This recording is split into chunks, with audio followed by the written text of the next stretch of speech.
Baik,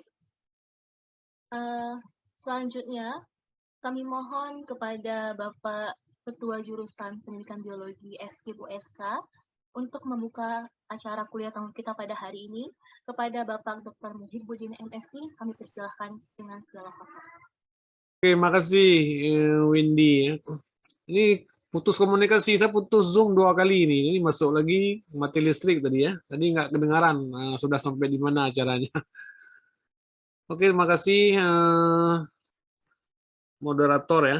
Dalam hal ini Windy. Assalamualaikum warahmatullahi wabarakatuh. Waalaikumsalam warahmatullahi wabarakatuh. Pada hari ini kita kembali hadir melalui via Zoom ya.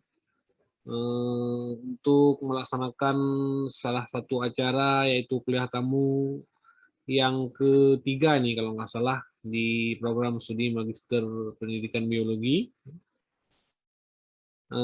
Kemudian nanti sore ada satu lagi ya yang keempat ya.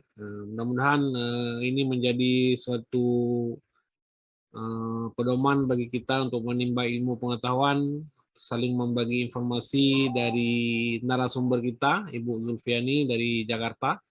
Mudah-mudahan apa yang disampaikan dapat bertambah wawasan kita tentang asesmen tematik MIPA konteks keislaman ya. Sebelumnya saya mengucapkan selamat datang di via Zoom ini untuk narasumber kita Ibu Zulfiani ya. Mudah-mudahan walaupun hanya kita di Banda Aceh, Bu di Jakarta dapat menjalin komunikasi dengan baik pada acara hari ini. Ya. Dan teman-teman dosen yang sudah bergabung di sini untuk berpartisipasi dalam mengikuti acara kegiatan ini, yang setiap tahun kita akan melaksanakan kegiatan seperti ini. Ini salah satu program dari setiap program studi baik S1 maupun S2 di kami ya akan melaksanakan hal-hal yang seperti ini. Mudah-mudahan pada hari ini apa yang kita lakukan tentang kuliah tamu ini dapat memberi manfaat untuk kita semua. Amin, Kita tidak memperpanjang lebar, hanya ini yang dapat saya sampaikan, maka dengan demikian kuliah tamu pada hari ini resmi kita buka. Assalamualaikum warahmatullahi wabarakatuh. Waalaikumsalam warahmatullahi wabarakatuh.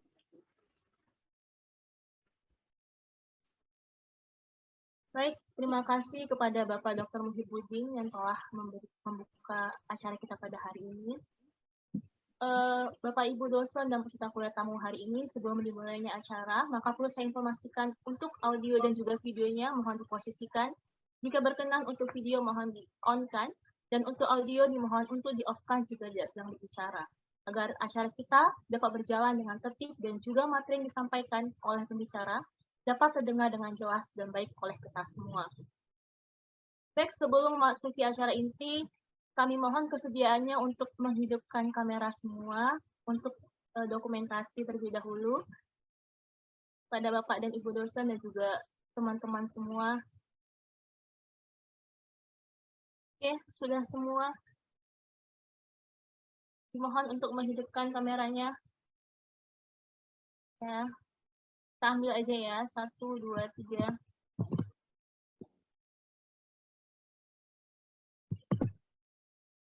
Baik, terima kasih atas kesediaannya semua. Baik, sebelum dimulainya acara pada hari ini, saya akan perkenalkan narasumber kita terlebih dahulu. Namanya adalah Ibu Dr. Zulfiani, SSC MPD. Ibu Dr. Zulfiani, SSC MPD merupakan salah satu dosen di UIN Syarif Hidayatullah Jakarta pada Fakultas Ilmu Tarbiyah dan Keguruan, Prodi Tadris Biologi, bidang ilmu pendidikan biologi. Riwayat pendidikan beliau adalah S1-nya di Institut Teknologi Bandung, S2-nya di Universitas Pendidikan Bandung, dan S3-nya juga sama di Universitas Pendidikan Bandung. Dan tentunya banyak sekali ya pengalaman-pengalaman beliau, tidak bisa kita jabarkan satu-satu. Sangat banyak, Masya Allah, mulai dari pendidikan, penelitian, pengabdian, beliau banyak berkecimpung di bidang tersebut. Beliau juga sudah banyak melakukan penelitian. Ada sekitar 20 judul yang pernah beliau teliti khususnya pada konsentrasi pendidikan, mulai dari tingkat lokal sampai nasional. Begitu juga pengalaman dalam pengabdian, begitu juga dengan karya-karya yang beliau pernah buat dan juga pernah raih sampai menulis beberapa buku juga. Baik, tema kita pada hari ini sangat luar biasa dan sangat penting ya buat kita semua, mengingat Indonesia menghadapi tantangan revolusi industri 4.0 dalam menyongsong abad ke-21 yang mengacu sistem industri digital atau information age. Terobosan teknologi informasi pada seluruh aspek kehidupan begitu masif, tidak terkecuali dalam bidang pendidikan. Kondisi ini menempatkan teknologi digital pada tempat yang penting dalam peradaban manusia untuk memenuhi kebutuhannya dengan proses kreatif, big data, dan juga learning analytics. Kementerian Pendidikan dan Kebudayaan juga menegaskan pentingnya peningkatan sumber daya manusia Indonesia yang memiliki karakter kuat, menguasai kompetensi abad ke-21, bersifat fleksibel terhadap dinamika. Hal ini juga penting bagi kita untuk membahas topik ya pada hari ini, mengingat yang telah saya sampaikan tadi sangat penting, khususnya pada kehidupan kita di pendidikan. Baik, selanjutnya, nggak sabar lagi nih menunggu dari Ibu Dr. Zulfiani untuk menyampaikan informasi yang sangat penting bagi kita semua. Baik, untuk begitu kami langsung saja menyerahkan waktu dan tempat kepada Ibu Dr. Zulfiani untuk menyampaikan materi berikut. Ya. Pada Ibu kami persilakan dengan segala hormat. Baik, terima kasih Mbak Windy ya atas izinnya. Baik. Bismillahirrahmanirrahim. Assalamualaikum warahmatullahi wabarakatuh. Waalaikumsalam warahmatullahi wabarakatuh. Pertama-tama saya senang ini kehadiran saya yang kedua sehingga saya bisa bersilaturahim kembali dengan Bapak Ibu dosen dan juga teman-teman dari magister. Tentu mudah-mudahan ini menambah rasa keterikatan yang kuat ya, walaupun kita tadi Pak Muhibin menyampaikan Bapak di Banda Aceh, kami di Jakarta, itu kan luar biasa ya Pak ya, kalau menggunakan jarak itu jauh sekali ya Pak ya. Alhamdulillah melalui daring ini kita semua menjadi lebih dekat ya, amin. Pertama-tama sholawat dan salam tentu saja kita panjatkan ya kehadirat Allah Subhanahu wa Ta'ala, dan juga sholawat senantiasa kita panjatkan kepada Nabi besar kita Muhammad Sallallahu Alaihi Wasallam yang dengan ajarannya tentu kita mendapatkan hari ini Islam yang kafah. Bapak Ibu sekalian yang saya hormati, tentu saja Bapak Ketua Jurusan Pak Dr. Muhibin, salam dari Jakarta Pak, salam sehat selalu Pak. Kemudian ada Ibu Syafrida yang selalu mengkontak saya, dan beliau juga senantiasa sabar ya menunggu respon, kadang-kadang cepat, kadang-kadang lambat ya Bu ya, karena kita semua masing-masing punya kesibukan yang sama saya kira.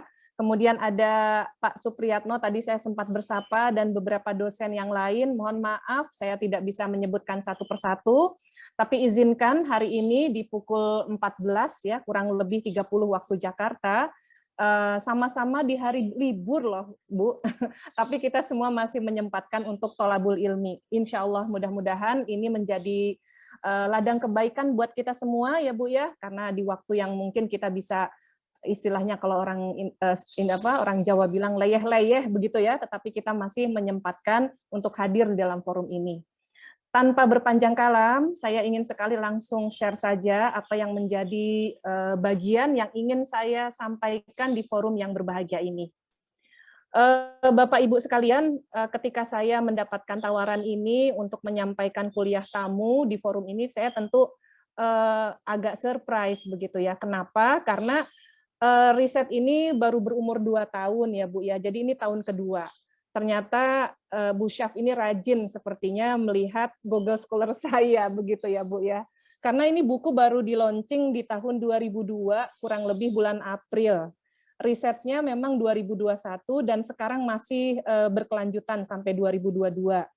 Jadi itu yang membuat saya surprise. Wah, berarti istilahnya penting memang untuk mempublikasi hasil tulisan kita melalui Google Scholar, karena itu salah satu media untuk kita bisa men-share ya Bu ya apa yang menjadi informasi atau temuan baru yang sudah kita lakukan.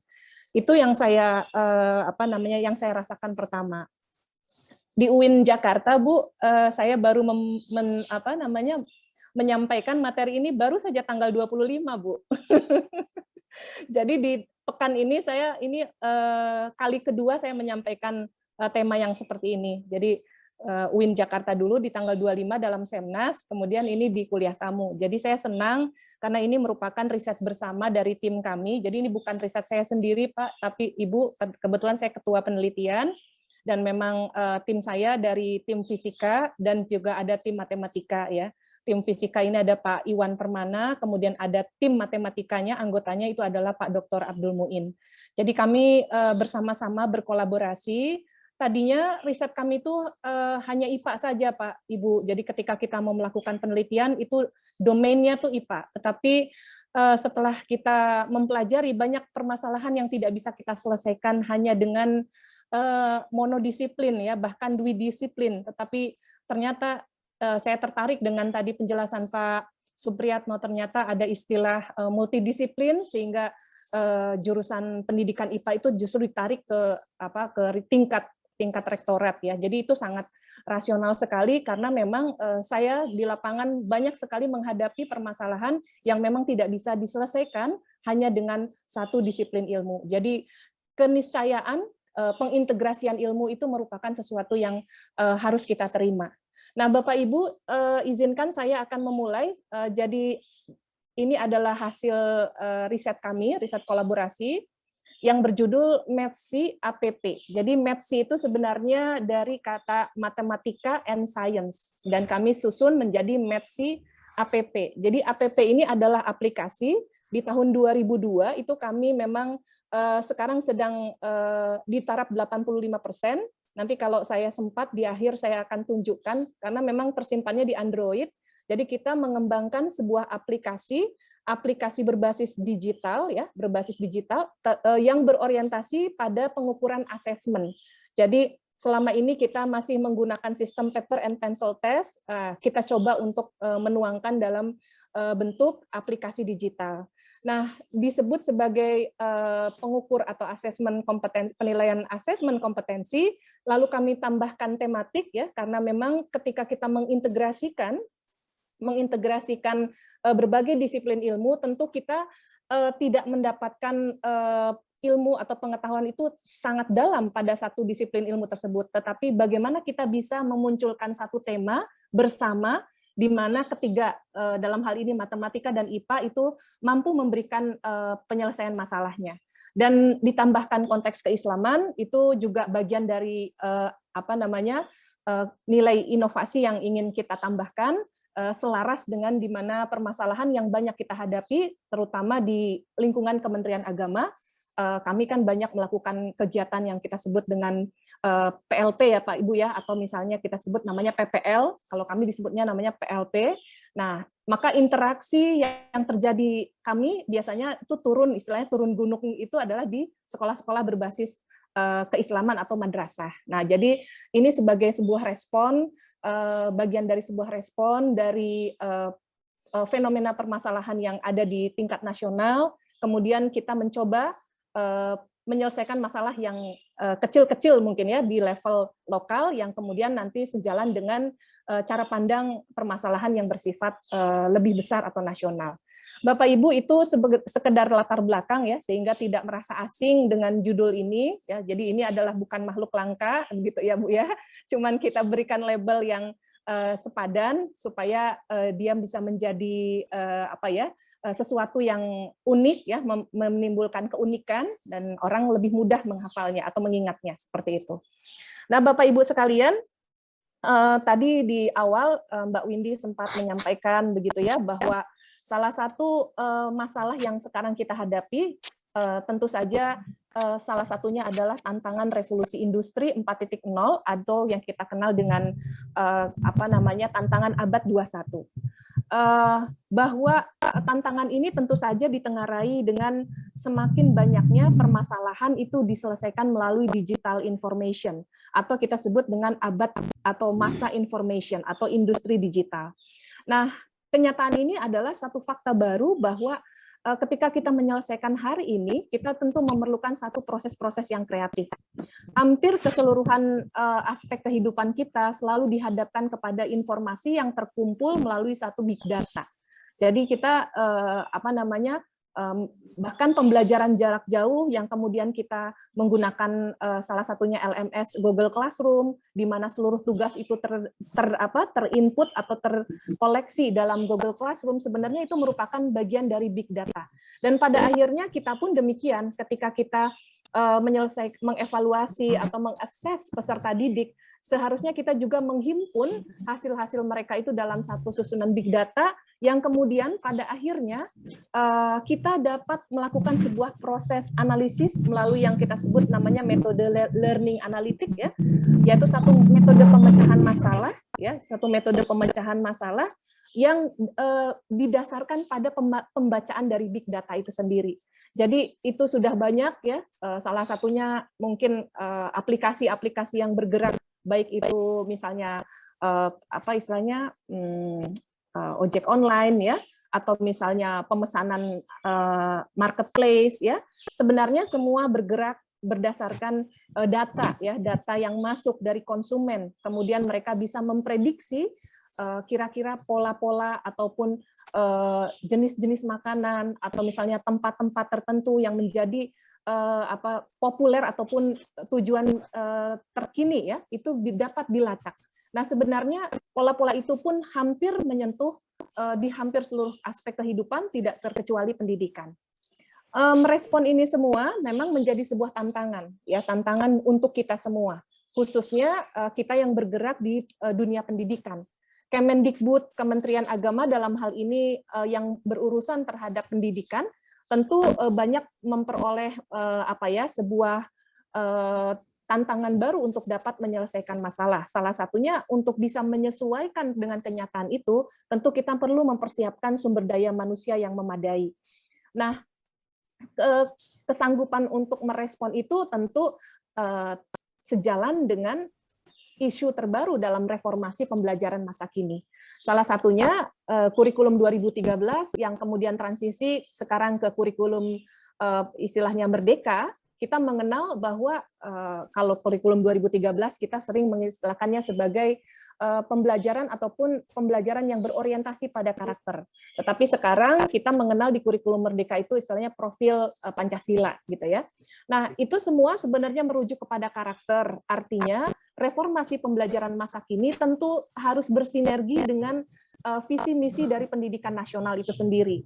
Dan yang kedua adalah bagaimana kita bisa beradaptasi terhadap apa saja yang diperlukan untuk mencapai kecakapan abad 21 ini. Setidaknya kita juga bisa menyiapkan berdaya manusia Indonesia yang fleksibel terhadap perubahan atau dinamika yang terjadi hari ini. Nah, inilah yang menjadi latar belakang masalah dari apa yang ke depan yang ingin disampaikan dalam aplikasi Medsi. Nah, selanjutnya tadi saya kedepankan unsur reformasi pembelajaran, ya. Jadi reformasi pembelajaran hari ini khususnya adalah bagaimana kita meningkatkan kualitas pembelajaran. Isu peningkatan kualitas pembelajaran pada akhirnya tidak hanya berhenti pada assessment of learning, ya. Di tahun 2020 kita tahu ujian nasional itu sudah tidak ada. Ujian nasional yang berorientasi kepada hasil akhir peserta didik pada akhirnya tidak bisa mencerminkan sebenarnya kualitas dari peserta didik itu sendiri. Dan ini menjadi permasalahan yang panjang dan akhirnya di tahun 2020 itu sudah tidak dilaksanakan lagi ujian nasional. Nah, orientasi ataupun peningkatan kualitas pembelajaran sudah selayaknya bergerak tidak pada assessment of learning, tetapi lebih bergerak kepada assessment for learning dan juga assessment as learning, ya. Jadi pada kurikulum merdeka bahkan keberpihakan pada konsep assessment for learning dan as learning itu menjadi dominan. Assessment for learning berarti lebih berorientasi kepada bagaimana upaya perbaikan mutu siswa melalui feedback, ya. Jadi memberikan feedback atau balikan cepat kepada peserta didik. Salah satunya tentu saja perlu memberikan support system. Jadi support system yang bisa memastikan feedback yang cepat sehingga guru dapat melakukan redesign dalam pembelajarannya. Nah, apa yang sudah dilakukan pemerintah tentu banyak ya. Salah satunya adalah program aksi ya. Jadi Bapak Ibu saya yakin pernah mendengar istilah aksi for school ya di tahun 2018 ya. Aksi ini sebenarnya merupakan salah satu sistem penilaian yang berorientasi kepada 3 kecakapan. Yang pertama adalah membaca, kemudian literasi matematika ya, matematika, sains, dan kemudian membaca ya. Sebenarnya aksi ini adalah mengadaptasi dari program PISA ya. Jadi kita tahu bahwa salah satu organisasi yang bergerak pada perkembangan ekonomi dunia itu salah satunya OECD. Jadi menyusun yang namanya sistem penilaian atau yang kita sebut dengan assessment siswa yang dapat melihat pemetaan sumber daya manusia di masing-masing negara. Di tahun 2018 itu ada sekitar 70 ya, sekitar 77 negara yang ikut dalam sistem ujian atau sistem penilaian PISA. Dan di sini memang yang diukur tidak berorientasi kepada just product atau just pengetahuan yang sifatnya lower order thinking, tetapi berorientasi kepada kecakapan yang higher order thinking skill. Salah satunya ada 3 kompeten yang diukur, yaitu adalah literasi matematika ya, matematika, membaca juga kepada sains ya.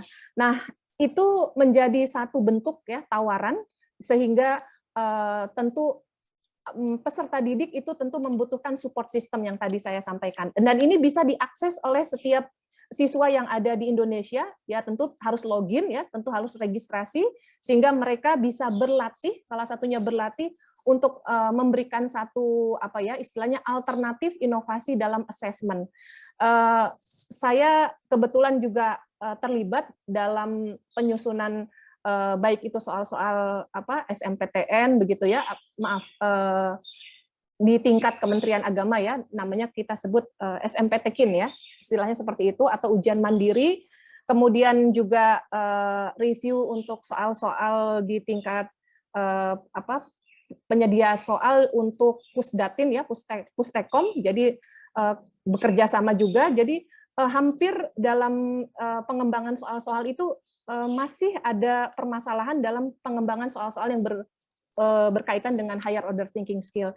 Nah, dan soal UN itu sendiri dari 40 soal itu kan hanya 4 soal yang berorientasi kepada higher order thinking skill. Artinya ini soal yang memang kalau toh terlalu banyak dikhawatirkan siswa juga belum bisa menyelesaikan atau tidak bisa menyelesaikan, sehingga ini menjadi salah satu permasalahan dan memang harus kita akui bahwa dalam proses pembelajarannya pun menjadi sebuah tantangan, artinya harusnya fair ketika peserta didik diberikan sebuah latihan ataupun assessment yang berorientasi pada keterampilan berpikir tingkat tinggi, seharusnya proses pembelajarannya pun menekankan hal yang demikian.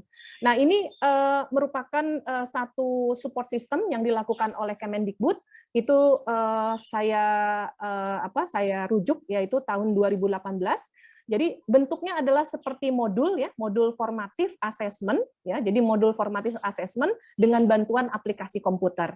Nah, yang kedua di tahun 2020, kemudian launching di tahun 2021 di Kementerian Agama ada yang kita kenal sebagai program AKMI ya. Jadi AKMI ini adalah sejenis dengan aksi ya, tetapi orientasinya untuk siswa madrasah. Jadi asesmen kompetensi madrasah Indonesia hampir sama domain ataupun cakupan dari asesmennya, tetapi ditambahkan satu lagi adalah literasi sosial budaya. Jadi kalau kita bicara tentang literasi numerasi, berarti kan literasi yang berkaitan dengan bagaimana seorang peserta didik itu dapat menerapkan konsep angka, kemudian berlatih ataupun terampil dalam mengoperasikan hitungan, begitu ya. Tetapi kalau literasi sains berarti berkaitan dengan bagaimana seorang peserta didik itu memiliki kecakapan dalam mengidentifikasi masalah, menyelesaikan masalah melalui scientific approach ya. Kemudian kalau yang literasi sosbud ini berorientasi kepada bagaimana seseorang itu dapat merespon terhadap lingkungannya, utamanya ketika kita tahu bahwa di lingkungan itu tentu tidak selamanya bermasyarakat dalam kondisi yang homogen. Jadi bagaimana mereka bisa merespon dengan baik terhadap isu-isu keberagaman. Kalau di dalam Kementerian Agama ada istilah nilai moderasi ya. Nilai moderasi itu berarti satu karakter di mana kita bersikap tengah-tengah ya, tidak terlalu ekstrim di kiri maupun di kanan, sehingga sebenarnya Islam rahmatan lil alamin itu bekerja di situ. Jadi nilai moderasi itu di situ, moderate, tidak ekstrim di satu poin tertentu. Nah, ini yang sudah di-launching di tahun 2021, sehingga setiap peserta didik di MI, MTS, MA bisa menggunakan program ini dan bisa mengetahui mengenai profil kecakapannya. Nah, selanjutnya ini menjadi satu isu yang kuat ya dalam hal ini, bagaimana mengupayakan pencapaian kompetensi peserta didik. Nah, ini website yang mungkin Bapak Ibu bisa lihat yang tadi saya sampaikan. Kalau Pearls itu lebih kepada reading literasinya. Jadi siswa itu nanti memilih ya, khusus untuk aksi itu memilih bisa login untuk mengasah ataupun bisa mendiagnosis terhadap pencapaian kompetensinya. Untuk aksi ini tidak seluruh siswa ya, artinya tidak seluruh level, tetapi di kelas 8 misalnya untuk SMP 5, 8 dan juga kelas 11 ya. Jadi ini bisa menjadi bagian dari assessment. Dan isu aksi ataupun isu AKMI ataupun program support system aksi dan AKMI ini kan sejalan juga di tahun 2020. Kita tidak ada UN, kemudian digantikan dengan AKM ya, atau kita sebut namanya Asesmen Kompetensi Minimal. AKM ini juga mewakili tiga kecakapan ya, literasi membaca, numerasi, matematika, begitu ya, numerasi dan sains, dan yang terakhir ada survei karakter ya, dan profil Pancasila itu ya, kita sebut dengan PPP ya, seperti itu. Nah, ini menjadi satu istilahnya isu sentral, bagaimana kita bisa salah satunya menghadirkan satu strategi untuk meningkatkan pencapaian hasil belajar siswa atau kompetensi siswa, tetapi tentu orientasinya berbalik kepada bagaimana memberikan feedback yang cepat, kemudian tepat kepada guru, sehingga antara assessment dengan pembelajaran menjadi dua komponen yang sinergis. Jadi bukan komponen yang terpisah-pisah, tetapi menjadi komponen yang sinergis. Nah, kemudian kami di tahun 2021, tim UIN di Fakultas Tarbiyah, di mana kami juga terdiri dari beberapa bidang keilmuan, ya, mengusulkan salah satunya adalah pengembangan aplikasi METSI. Jadi aplikasi METSI ini selevel dengan aksi dan AKMI, tetapi ada unsur kebaruan yang ingin kita tambahkan, yaitu adalah adanya literasi agama dalam arti konteks keislaman, kemudian teknologi informasi berbasis digital, dan kemudian ada keterampilan literasi informasi yang nanti pada saat mereka mengerjakan tentu berbasis Android ya, tentu yang kita tahu bahwa literasi digital ataupun keterampilan literasi informasi ini akan berdampak kepada bidang pekerjaan dan pendidikan. Saya rasa anak-anak kita saat ini sudah terkoneksi dengan internet yang pada akhirnya banyak dari mereka misalnya untuk survive, untuk melakukan satu proses aplikasi pendaftaran dan lain sebagainya, baik studi ataupun beasiswa, itu ternyata terkoneksi pada kecakapan mereka dalam memaksimalkan potensi literasi digitalnya.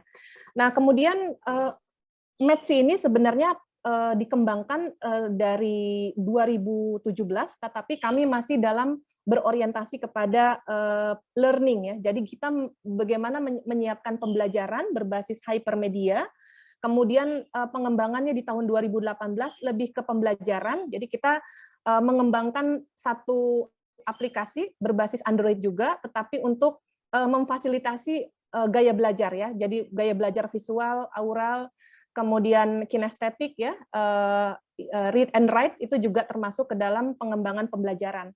Tetapi di tahun 2019 kita berusaha untuk bisa membantu agar pembelajaran itu bisa komplit, nggak cuman pembelajaran yang mengembangkan berbasis digital, tapi kita mengembangkan SA Tool. Jadi SA Tool ini sama, adaptive assessment juga, tetapi gaya belajarnya mengarah kepada gaya belajar Kolb. Nah, gaya belajar Kolb itu pernah saya sampaikan sebelumnya, salah satunya ada beberapa gaya belajar yang nanti akan menjadi istilahnya faktor-faktor yang akan perlu dipertimbangkan bagi seorang guru ketika baik itu dalam pembelajaran maupun dalam assessment. Lebih lanjut, ini adalah karakteristik dari METSI APP.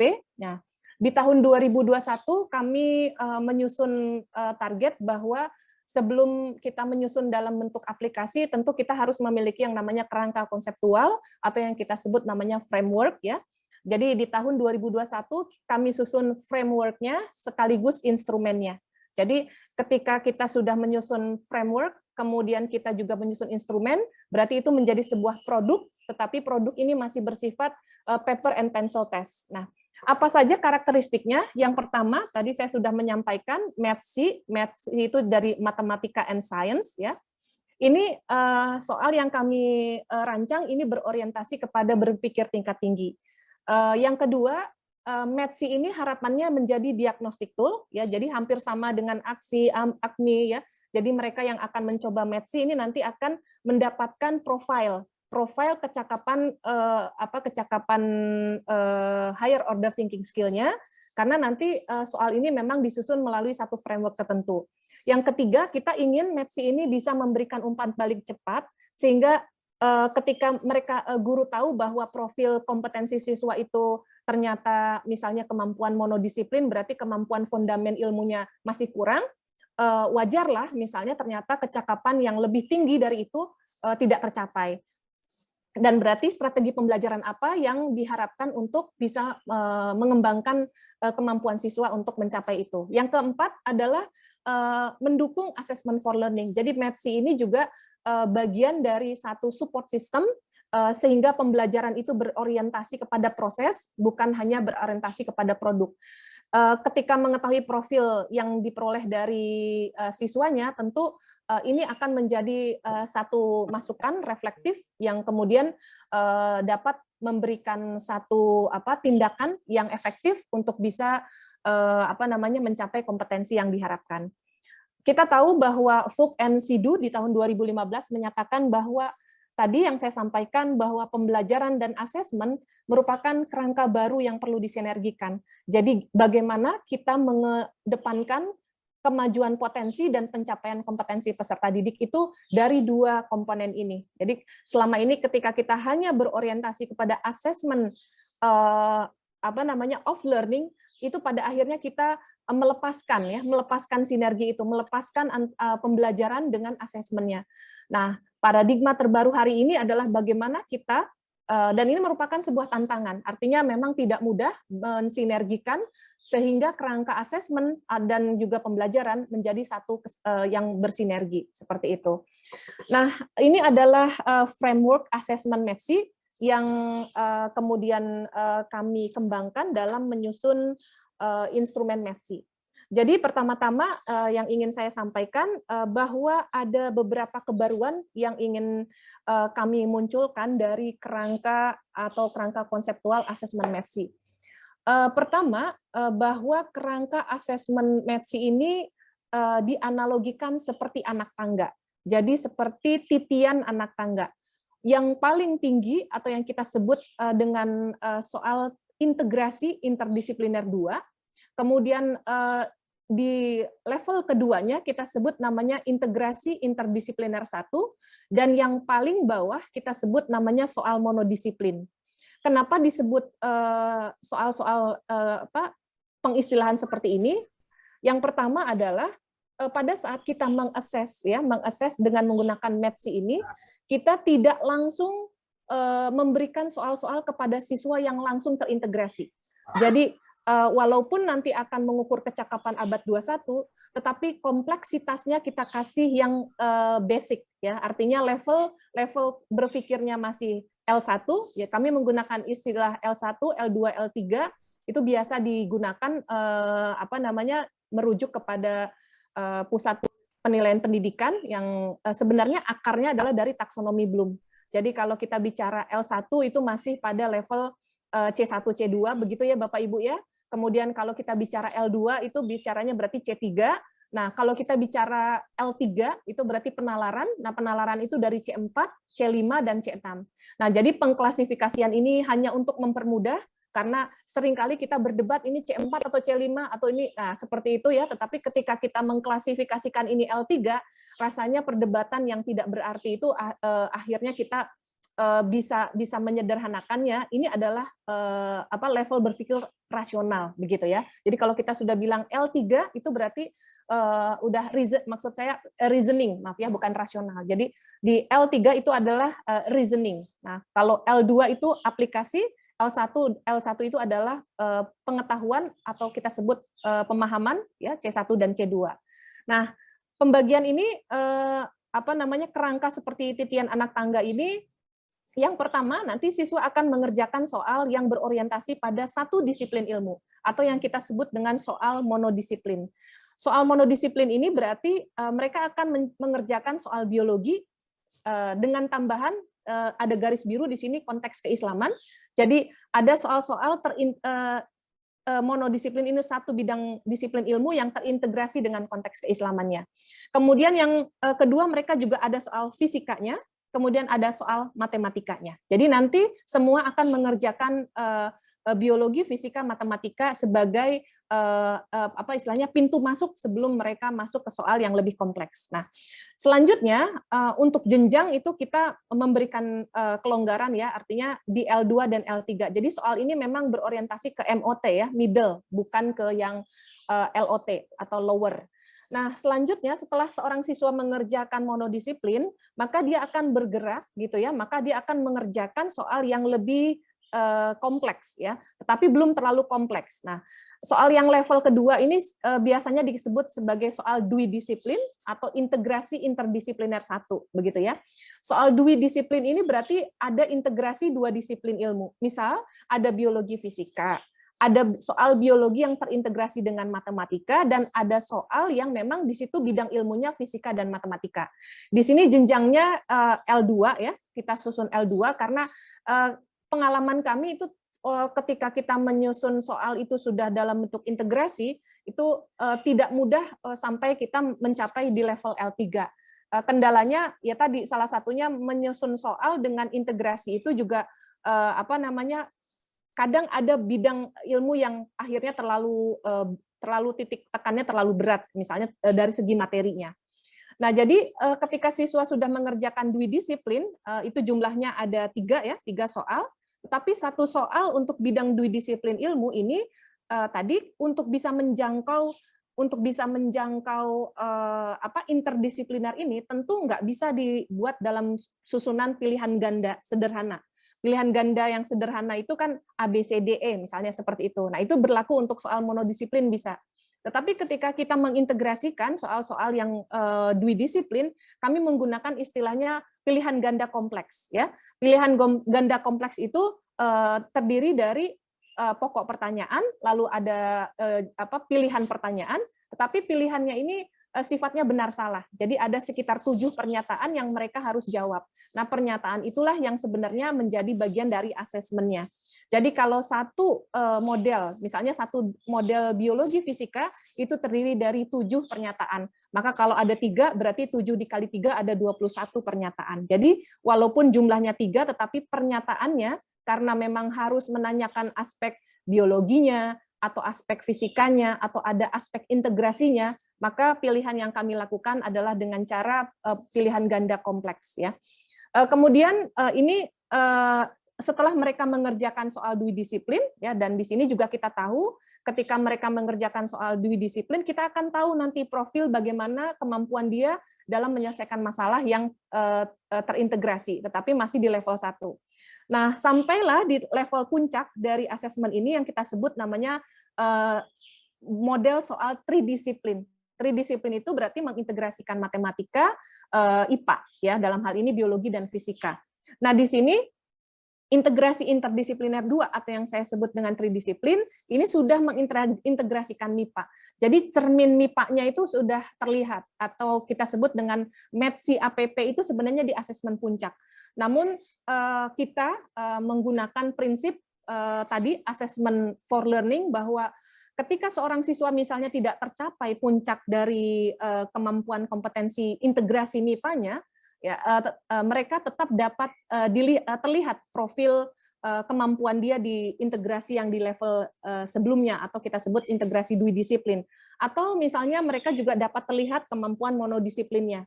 Kemampuan monodisiplin ini sebenarnya disusun sedemikian rupa agar menjadi soal cross check. Jadi siswa yang mengerjakan dwidisiplin, tridisiplin itu juga akan ter-cross check di soal monodisiplin. Nah, soal yang kami susun dalam bentuk hierarki anak tangga ini tentu menggunakan prinsip keterpaduan. Artinya tadi ya ada integrasi yang tadi disiplin ilmu.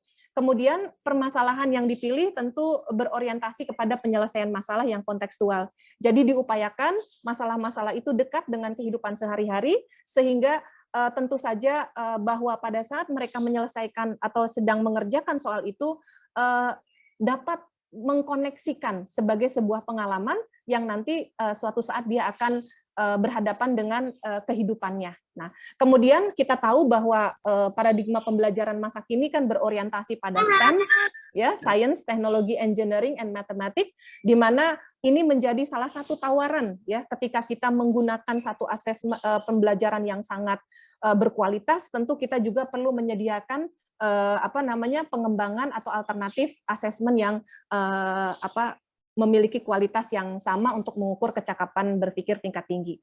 Bapak Ibu sekalian, ini framework dan contoh instrumen ini sudah kami publish ya di tahun 2021 di jurnal Tarbiyah, Sinta 2 juga, ini jurnal di UIN ya, sehingga kami bisa menyampaikan ide-ide yang menjadi hal kebaruan yang tentunya berharap ini bisa menjadi satu solusi ya, alternatif khususnya permasalahan yang dihadapi dalam asesmen kompetensi itu sendiri.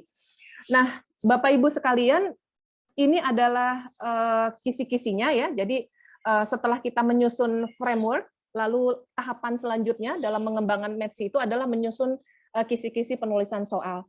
Saya rasa untuk kisi-kisi penulisan soal ini tidak sulit ya, karena kita semua sudah terbiasa pada saat kita mengembangkan soal, memang polanya seperti ini. Hanya perbedaannya adalah pada waktu kita menyusun soal monodisiplin, di mana disiplin ilmunya satu, biologi misalnya, atau fisika, atau misalnya matematika, tentu kita akan memunculkannya dari KD. Jadi tahap pertama yang kita lakukan adalah menentukan KD. Nah, sebenarnya METSI ini tentu dikembangkan dari analisis materi, artinya analisis pengembangan konten terlebih dahulu. Jadi kami menyisir data pertama kali itu dari hasil UN di tahun 2019. Pada waktu itu ada data di website, di data UN, konsep-konsep apa saja yang tidak maksimal dicapai oleh peserta didik. Nah, dari situ kami menyusun satu kesimpulan, ya, beberapa tema-tema yang penting, lalu kita minta validasi juga, apakah materi-materi ini termasuk dianggap sulit atau dipahami oleh siswa. Nah, dari situ kemudian diambil satu kesimpulan, kita menentukan plotting dari materi, dan muncullah KD ini. Nah, KD, setelah kita mengambil KD yang dimaksud, itu kemudian kita mengembangkan dari materi, dan di sini kita tahu ya, ada materi di kelas 11, ada sistem sirkulasi manusia. Nah, kemudian tahap selanjutnya adalah menentukan tema ya. Jadi ketika kita sudah mengetahui materinya, tema untuk monodisiplin saya kira tidak sulit. Maksud saya indikator soal yang dikembangkan dari materi yang monodisiplin ini langsung di sini kita menulis ya, salah satunya kecakapan penalaran itu adalah menganalisis. Kalau taksonomi Bloom kan ini adalah C4 begitu ya.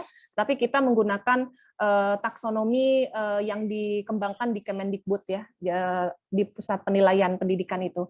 Kemudian di sini salah satu indikator soalnya kita karena ini berbasis literasi agama, jadi kita memberikan informasi yang terintegrasi dengan ayat Al-Quran. Jadi pertama kali yang kita lakukan adalah tentukan dulu materinya. Setelah kita tentukan materinya, kita kemudian menelusuri ayat-ayat ataupun Quran ataupun hadis, ayat Quran dan ataupun hadis yang relevan untuk bisa diintegrasikan. Nah, ini Kemudian konteks soal juga perlu diperhatikan. Kita tahu bahwa konteks itu adalah situasi sehingga kita bisa connect kepada materinya. Ini juga kita pilih karena kita menggunakan METSI ini adalah berbasis konteks keislaman, berarti konteks keislaman itu menjadi satu situasi yang kita hadirkan dalam pokok soalnya. Kemudian ada yang berorientasi personal ini berkaitan dengan hal-hal yang bersifat individu, kebutuhan pribadi, misalnya minat pribadi atau misalnya masalah individu, baik itu siswa ataupun person ataupun individu tersebut ya. Tetapi kalau misalnya orientasinya sosial, berarti cakupannya itu lebih kepada masalah itu dibawa menjadi masalah yang sifatnya masyarakat, komunitas ya, seperti itu. Nah, ini bentuk soalnya pilihan ganda. Kemudian untuk soal dui disiplin, karena ini sudah ada mulai integrasi, maka di sini yang saya maksud tema itu muncul. Tema itu berarti menghadirkan salah satu jalan masuk sehingga kita bisa punya frekuensi yang sama untuk menyusun menyusun soal yang bisa memadukan dua disiplin ilmu. Nah, di sini pengembangannya tentu saja ada 2 KD. Jadi di sini ada KD fisika karena ini soalnya adalah biologi fisika. Jadi kalau soalnya biologi matematika berarti KD-nya biologi dan matematika. Nah, di sini penggabungan antara 2 KD ini ada materi yang dimunculkan, sistem sirkulasi manusia dan gelombang mekanik. Tahapan selanjutnya menentukan indikator soal. Jadi kita akan mengarahkan soal ini seperti apa supaya 2 disiplin ini bisa terintegrasi ya, seperti itu.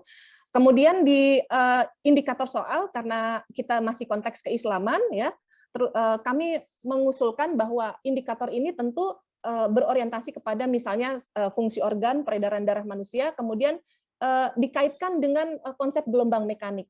Dan disitulah sebenarnya hal yang krusial dalam menyusun soal dui disiplin, bagaimana kita bisa memunculkan tema itu, kemudian nanti pada akhirnya kita bisa mengaitkannya juga dengan konteks keislamannya. Nah, di sini idenya adalah bahwa sistem peredaran darah itu yang paling dekat dengan permasalahan kelistrikan, ya jantung, begitu ya, sehingga soal itu akan dilarikan ke sana, begitu ya. Jadi kita ingin nanti memunculkan satu soal di mana fisika pun bisa memberikan salah satu pemecahan masalah gitu ya, pengetahuan fisikanya itu, sehingga siswa itu bisa mendapatkan pengalaman bahwa antara fisika atau biologi itu adalah pengetahuan yang tidak bisa dipisahkan, seperti itu. Dan ini masih sama ya, kita buat susunannya aplikasi soalnya L2. Ini sangat fleksibel dalam arti kita bisa mengubahnya ke L2 atau L3 karena nanti yang penting adalah kita masih mengembangkan soal-soal yang bersifat di atas dari L1, karena kan ini kan METSI ini berorientasi kepada kecakapan abad 21. Walaupun tidak berarti L1 itu sesuatu yang tidak penting ya, tetapi L1 itu menjadi fundamen, tetapi sebenarnya berhenti di L1 itu tentu tidak bisa mengukur kompetensi siswa itu sendiri. Nah, kemudian soal tridisiplin. Nah, jadi tadi saya sudah memperlihatkan satu framework yang kita analogikan seperti titian anak tangga. Jadi setelah mereka menyelesaikan soal monodisiplin, kemudian soal dui disiplin, kemudian masuklah ke soal tridisiplin. Nah, ini adalah asesmen puncak yang bisa melihat sebenarnya pencapaian kompetensi matematika dan IPA secara terintegrasi dalam konteks keislaman. Untuk jenjang kognitifnya ini cukup tinggi ya, artinya memang ini bekerja di higher order thinking skill, di L3 atau yang kita sebut penalaran. Nah, untuk konteksnya itu bisa tadi saya katakan konteksnya bisa konteks keislaman, bisa juga konteks maksud saya konteks keislaman personal atau konteks keislaman sosial budaya. Nah, sosial budaya itu berarti nanti situasinya mau dibawa kemana sih? Mau dibawa kemana? Apakah misalnya kita mau buat soal yang nanti ada skupnya itu mengarah kepada satu komunitas, satu suku tertentu. Nah, itu tentu akan menjadi soal yang menarik ya, seperti itu. Nah, untuk soal tridisiplin kita lihat bahwa KD ini ada 3 ya. Jadi tetap saja dari KD yang 3, ada yang biologi, fisika dan matematika. Nah, di sini kemudian kita melihat materinya apa saja, dan salah satunya di sini ada materinya nilai maksimum. Kemudian dalam indikator soalnya di sini terlihat bahwa tentu konsepnya sistem sirkulasi, tetapi kita di sini sudah mulai memunculkan tema sebenarnya. tema yang bisa mengintegrasikan biologi, bisa memberikan warna, fisika, dan matematika secara terintegrasi.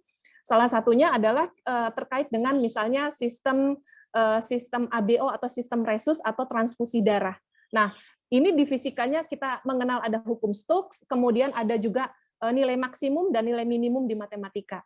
Pengalaman kami pada saat mengembangkan soal memang tidak selalu kita harus menakar atau mengukur juga. Kadang-kadang konsep matematika itu tidak bisa yang istilahnya terlalu kompleks gitu ya, karena ketika kita mengaitkan bidang ilmu itu juga pada akhirnya kan harus sesuai dengan konten dan konteks, konteks dan relevansi. Nah, jadi nggak bisa kita memaksakan kalau memang istilahnya harus ada tetap relevansinya, keterkaitannya ya, seperti itu.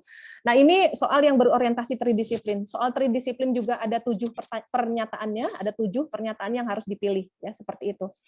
Ini salah satu contoh soal monodisiplin yang kami susun ya. Di sini soal monodisiplin ini sekali lagi bahwa kami di sini melabelkan konteks keislaman, bukan integrasi keislaman. Jadi yang terintegrasi itu adalah disiplin ilmunya. Jadi disiplin ilmu biologi terintegrasi fisika, kemudian fisika, matematika, dan biologi terintegrasi, tetapi kita berikan konteks keislaman. Mengapa? Karena dalam METSI ini kita tidak mengukur kompetensi atau pengetahuan terkait dengan ayat-ayat yang ditanyakan. Jadi ini juga sempat kami juga dalam menyusun framework itu melibatkan beberapa pakar dalam asesmen dan juga pakar dalam istilah pendidikan agama Islamnya juga. Salah satu poin yang dipertanyakan, kenapa asesmen METSI ini tidak bertanya tentang misalnya bertanya tentang alternatif Quran ataupun tentang ayat-ayat yang berkaitan dengan konten yang sama begitu ya. Nah, di sini salah satu keterbatasan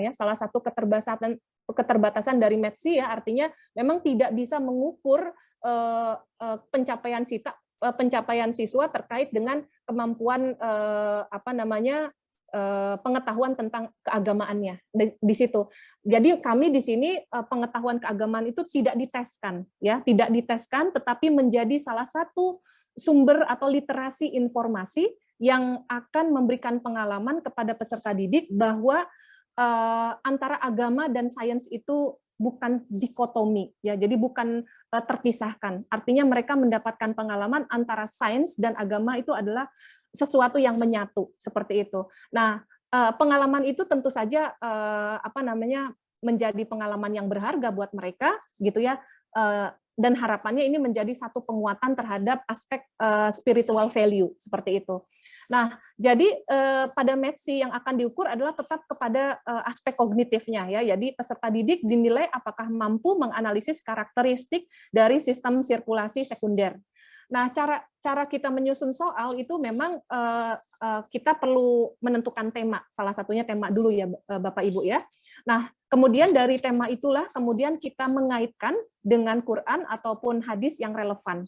Sehingga kita tidak terfokus kepada hanya berfokus kepada ini. Ayat kan banyak sekali sebenarnya ayat yang relevan untuk pengembangan pokok soal ini. Tetapi kita mencoba mengaitkan ya yang relevan. Jadi prinsip dari istilahnya integrasi keilmuan ini adalah prinsipnya adalah kita harus konteksnya sesuai, jadi harus situasinya harus pas dan juga relevan seperti itu. Nah, kemudian yang kedua, contoh misalnya kita mengembangkan soal dwidisiplin. Nah, dwidisiplin juga sama ya. Jadi redaksinya bisa saja kita tadi saya katakan bahwa temanya yang paling berkaitan nih apa ya? Misalnya kita bicara tentang sistem jantung, peredaran darah, dan kita juga bisa bicara tentang fisikanya gitu ya, seperti itu. Walaupun sebenarnya juga di situ ada matematikanya, tetapi kita sebagai pengembang soal bisa menyederhanakan karena kita berorientasi kepada dwidisiplin, tentu pertanyaan yang berorientasi kepada matematikanya tidak ditanyakan pada pernyataan tersebut. Nah, jadi misalnya soal itu diarahkan kepada pengalaman misalnya ketika kita merekam detak jantung, itu kan pasti ada alat yang namanya elektrokardiogram. Ini kan siswa kelas 11 ya Bapak Ibu ya.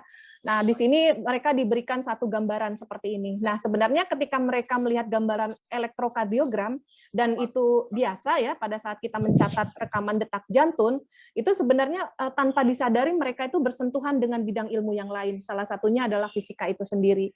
Nah, kemudian literasi keagamaan yang kita informasikan kita ambil dari Quran surat Qaf ayat 16 ya. Di sini memang kita baca tafsirnya ya, kita juga mempelajari keterkaitan antara ayat ini apakah sudah relevan atau belum untuk menguatkan pernyataan pokok soal ini. Jadi ketika kita bicara tentang urat leher dan lebih dekat daripada urat leher, salah satu tafsirnya adalah bahwa ternyata jantung ya, keberadaan jantung itulah yang menghidupkan. Nah, di situ. Jadi menghidupkan, kalau dalam bahasa sains itu istilahnya ada aliran listrik begitu ya. Padahal disitulah sebenarnya kehadiran Allah Subhanahu wa taala itu sebagai pencipta manusia. Nah, jadi kita memberikan satu pengalaman, adanya pengalaman pengetahuan itu menjadi sesuatu yang terintegrasi. Nah, bagaimana pola pertanyaannya? Pola pertanyaannya tadi saya katakan bentuknya adalah bentuk pilihan ganda kompleks. Jadi pilihan ganda kompleks itu adalah pilihan ganda yang jumlah pernyataannya juga banyak, lalu mereka mencentrang dengan pola benar salah ya. Ada dua sebenarnya polanya, ada benar salah, ada memilih langsung. Nah, ini contohnya tidak saya sebutkan semua. Kenapa? Karena ini akan masuk ke aplikasi ya Bu ya, dan aplikasi ini belum launching. Launchingnya insya Allah di bulan Juli, tapi nanti saya coba tunjukkan ya. Karena kalau ini di-share begitu kan, nanti jawabannya ada, dan ini bisa memberikan kunci jawaban. Jadi saya hanya memberikan sheet-sheet yang utama saja. Nah, di pernyataannya misalnya ini pertanyaan biologi sekali.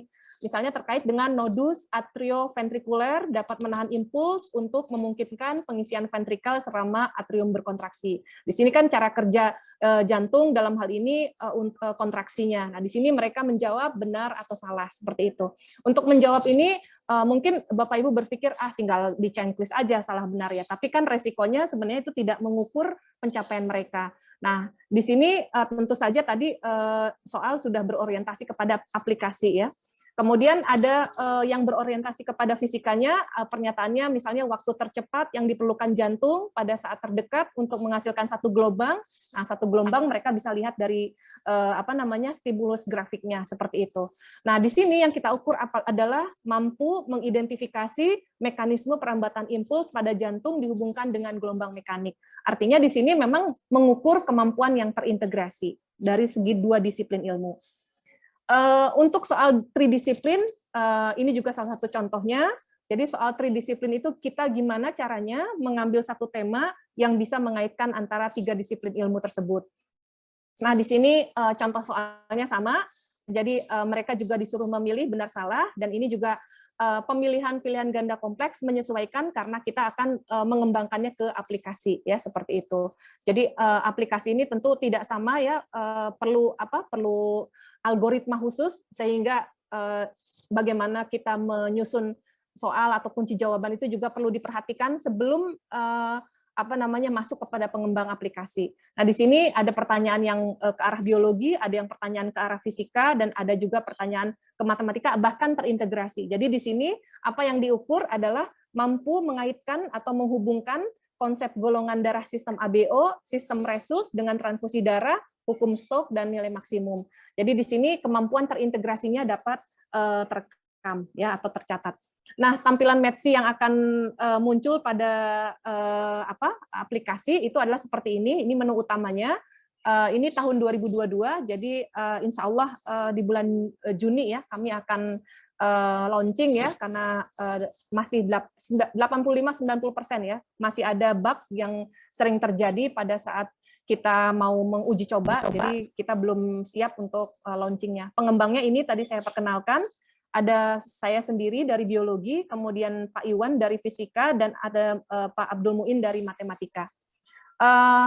Jadi untuk bisa sampai kepada pengembangan ini, kami juga melalui tahapan uji coba pengembangan asesmen ini dalam format paper and pencil test. Jadi nanti setelah launching aplikasi, kami akan uji coba lagi. Jadi uji coba instrumennya kami lakukan di 89 siswa SMA dan aliyah. Kita lakukan uji validitas, reliabilitas, tingkat kesukaran, dan daya pembeda. Untuk pakar, ya sejalan dengan kepakaran tentu harus memenuhi bidang ilmunya masing-masing, begitu. Dan hasilnya memang cukup tidak terlalu tinggi, tapi cukup tinggi untuk mengatakan bahwa aplikasi instrumen ini sudah sangat baik. Ya. Kemudian hasil penelitian kami sudah dibukukan, ya diterbitkan oleh UNES, ya Universitas Negeri Semarang, dengan judul METSI Competent Assessment Tool, asesmen tematik MIPA berbasis konteks keislaman. Demikian yang bisa saya sampaikan. Terima kasih. Tentu saran, masukan, diskusi sangat saya terima ya Bapak Ibu untuk dapat memperbaiki aplikasi nanti METSI ke depan ya. Terima kasih. Assalamualaikum warahmatullahi wabarakatuh. Baik, terima kasih kepada Ibu Dr. Zulfiani yang telah menyampaikan, memaparkan juga informasi yang sangat detail mengenai topik kita pada kali ini, yang sangat luar biasa. Mungkin kita juga belum pernah ya mendapatkan ilmu tersebut, namun hari ini kita diberikan kesempatan mendapatkan informasi tersebut. Baik, selanjutnya kami berikan waktu kepada Bapak Ibu peserta kuliah tahun pada hari ini. Jika ada ingin didiskusikan, kami persilahkan untuk bisa unmute audionya.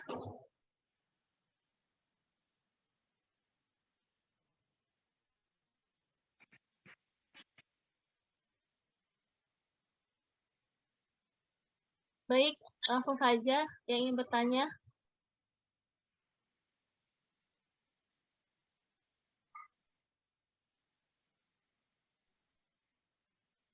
Mungkin dari saya, Bu Windy. Iya, baik. Kami persilahkan Ibu Wardia. Assalamualaikum warahmatullahi wabarakatuh. Waalaikumsalam warahmatullahi wabarakatuh. Bu Wardia, silakan. Oke, mungkin koneksinya kurang stabil. Di sini lagi angin kencang juga ya, Bu Zulfiani. Baik, Bu. Ini menarik ya, penelitian yang sudah dipublikasikan, kemudian mudah-mudahan bisa diimplementasikan juga, Bu Zulfiani. Ya, kemudian sepertinya saya melihat step dari hasil penelitian ini, step dari penelitian ini, hingga nantinya menjadi tool assessment yang menggunakan, mungkin bisa nanti Android atau seperti apa, yang seperti aksi. Bu Zulfiani mungkin bisa dijelaskan sedikit juga ya, maksudnya step dari penelitian ini seperti apa, Bu? Artinya gini, ini kan ada kolaborasi ya. Kolaborasi dari pakar katakanlah biologi, matematika, dan bidangnya maksud saya ada matematika, fisika, dan matematika kalau salah. Biologi, fisika, dan matematika. Dan ini mungkin tidak mudah ya dalam mengintegrasikan bidang tersebut, ketiga bidang tersebut dalam materi. Perlu, apalagi ini untuk anak SMA ya, Bu Zulfiani ya? Iya, SMA Bu, betul. Ya, untuk anak SMA. Jadi selama ini kan mungkin biologi itu berdiri sendiri, fisika berdiri sendiri, dan matematika berdiri sendiri. Walaupun kita tahu bahwa di dalam topik biologi itu ada ada fisikanya seperti tadi, ada fluidanya untuk fisikanya, kemudian ada, saya kurang paham juga untuk matematikanya, Bu ya. Tapi ini bagaimana kalau misalnya begini, Bu ya, kalau katakanlah memang di SMA ini kan kita guru bidangnya itu kan memang spesifik, katakanlah biologi dengan biologi untuk biologi. Nah ini bagaimana kita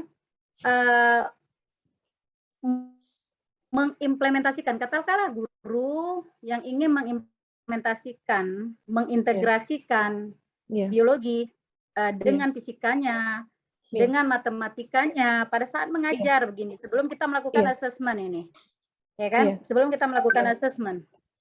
Karena kan perlu pemahaman juga nih Bu. Biasanya kita itu belajar biologi ya biologi saja gitu kan, tapi tanpa ada mengaitkan katakanlah mekanika fluida. Saya nggak tahu ya mekanika fluidanya seperti itu ya. kemudian bagaimana gaya geseknya, viskositas dari cairan darah terhadap pembuluh darah atau jantung.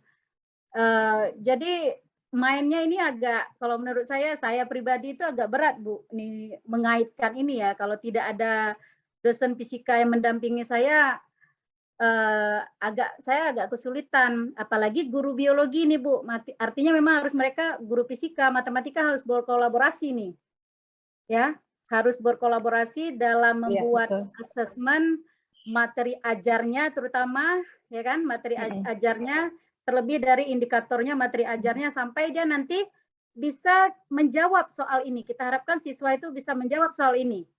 Yang luar biasa, kalau menurut saya juga belum tentu bisa menjawab nih.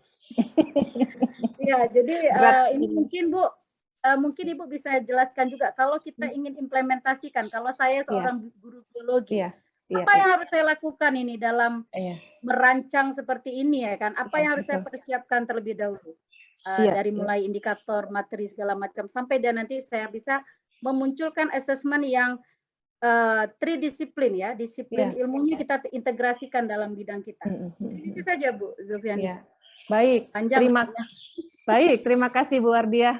Pertanyaannya kan pertanyaan dosen Bu. Iya ya. Jadi panjang. Ya, soalnya saya nggak paham juga masalah ini kan Bu, jadi harus banyak bertanya juga dengan Bu Zulfiani nampaknya nih. Baik Bu Wardiah, ya memang pertama saya melakukan atau kami melakukan penelitian ini nggak langsung ya Bu. Itu kenapa saya tadi ada sedikit introduction di awal bahwa penelitian tentang integrasi itu saya pertama kali di MTS Bu. Jadi karena ada mata pelajaran IPA terpadu ya Bu ya. Jadi riset saya itu di tahun 2017 sampai 2019 itu selalu berorientasi kepada MTS atau SMP khusus mata pelajaran IPA terpadu. Ya, jadi tentu memang pengetahuan, misal kalau kita guru biologi, tentu harus punya pengetahuan, setidaknya pengetahuan tentang IPA terpadu saja dulu Bu. Karena kalau kita sudah paham IPA terpadu, sebenarnya pada akhirnya kita juga kalau udah fisika kan ngitung-ngitung ya Bu ya. Jadi sebenarnya lebih ketarik gitu daripada kita langsung collab dengan guru matematika sekaligus gitu. Jadi collab-nya itu adalah saya riset yang pertama di tahun 2017 itu kolaborasinya dengan dosen fisika dulu Bu. Ya, jadi saya kolaborasinya dengan dosen fisika dan beberapa teman-teman dari biologi.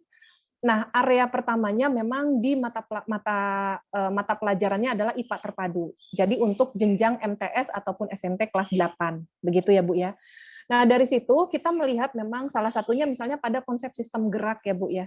Pada konsep sistem gerak itu di biologi kita bicara tentang gerak manusia ya Bu ya, ada gerak tumbuhan dan lain sebagainya. Tetapi ternyata di anak-anak kelas 8 ketika pada saat mereka mempelajari tentang tuas, katrol, pesawat sederhana, itu sebenarnya ada hal-hal yang beririsan dengan konsep biologi. Begitu ya Bu ya. Jadi sepertinya langkah yang bisa kita lakukan, ini berdasarkan pengalaman saya ya Bu ya. Jadi yang pengalaman yang saya lakukan adalah setidaknya kita memang pernah melakukan kolaborasi yang paling dekat mungkin dengan dosen fisika atau guru fisika atau guru, kalau di jenjang SMP kan tidak ada guru kimia ya Bu ya. Tapi kalau di SMA itu ada kimia. Karena kimia sama biologi kan juga dekat ya Bu ya. Dekat sekali biologi kimia itu seperti itu. Nah, ketika kita sudah banyak tahu apa konsep-konsep yang beririsan antara biologi dan fisika atau biologi dan kimia, itu tiba-tiba kita mengatakan ini matematikanya ada, begitu ya Bu ya. Nah, jadi pada saat kita mengembangkan di tahun 2021, kenapa memilih MIPA? Kami pun, saya secara personal itu dibantu sama teman-teman matematika. Oh, ini maksudnya, ini konsepnya ini Bu Zul, nilai maksimum.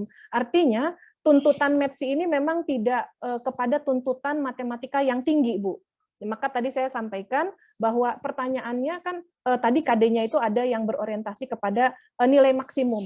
Nah, pertanyaan pada METSI ini pada akhirnya misalnya tidak memiliki kompleksitas tinggi untuk matematika, tetapi matematika yang matematika yang dekat dengan kehidupan sehari-hari. Misalnya konsep rata, terus kemudian ada soal Bu, misalnya tentang gerakan penari ya, ada soal gerakan penari yang kemudian gerakan penarinya itu membentuk sudut lancip. Nah, sudut lancip ini kan sudah bicara matematika ya Bu ya. Nah, tetapi konsep matematikanya itu tidak terlalu tidak terlalu kompleks. Nah, jadi memang yang saya rasakan ketika kita memadukan tiga disiplin ilmu itu, pada akhirnya tanda kutip seolah-olah ada yang dikorbankan, tapi bukan berarti pengorbanan ya Bu ya. Jadi misalnya bobot materi itu misalnya lebih kelihatan di biologi dan fisika, matematika itu akhirnya menjadi sebuah skill. Ketika kita misalnya menghitung berapa tekanan Pascal, itu sebenarnya kan tekanan Pascalnya fisika, proses menghitungnya kan ada matematika ya Bu ya. Nah, apakah itu juga tidak integrasi? Nah, kami mengatakan ketika sudut pandangnya bertanya tentang berapa sih tekanan jumlah dari misalnya tekanan viskositas darah itu berapa Pascal, ini sebenarnya udah ada integrasi antara matematika dan fisika seperti itu. Dan sebenarnya ketika bilang viskositas dari pembuluh darah itu sebenarnya kan sudah ketarik semua Bu, antara biologinya ada, fisikanya ada. Jadi biologi ini sebagai konteksnya, sebagai situasinya biologi. Kemudian pertanyaannya adalah berapa tekanannya, gitu ya, berapa tekanan darah, tekanan kekentalannya, dan di situ pada saat menghitung itu pasti ada matematikanya. Jadi itu yang saya maksud dengan dikorbankan tuh seolah-olah matematika ini pada akhirnya menjadi jatuhnya bukan pada kedalaman konten, tetapi lebih kepada alat hitung sebagai tools. Begitu. Nah, sebagai tools aja itu udah merupakan bagian dari integrasi. Gitu, Bu. Jadi pengalaman saya yang pertama itu adalah tadi yang saya sampaikan ya, Bu, coba bekerja sama dengan teman-teman yang setidaknya masih cukup cukup ada relevansinya dengan materi kita, salah satunya fisika.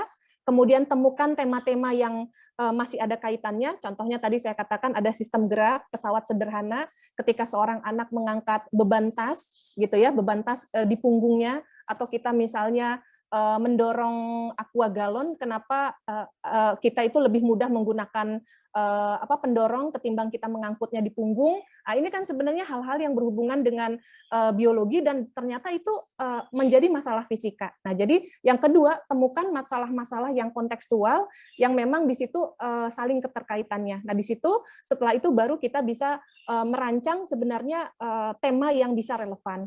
Nah, kalau pengalaman saya itu memang kalau dalam pembelajarannya Bu seringkali terkendala karena memang di lapangan menjadi guru bidang studi ya, istilahnya guru mapel.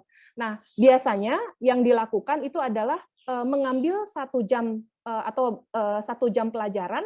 Salah satunya yang kita gunakan itu kita menyediakan satu modul ataupun menyediakan aplikasi di mana aplikasinya itu aplikasi berbasis Android yang di dalamnya permasalahan tentang pesawat sederhana itu ada blendednya, ngeblend dengan materi biologi dan fisika.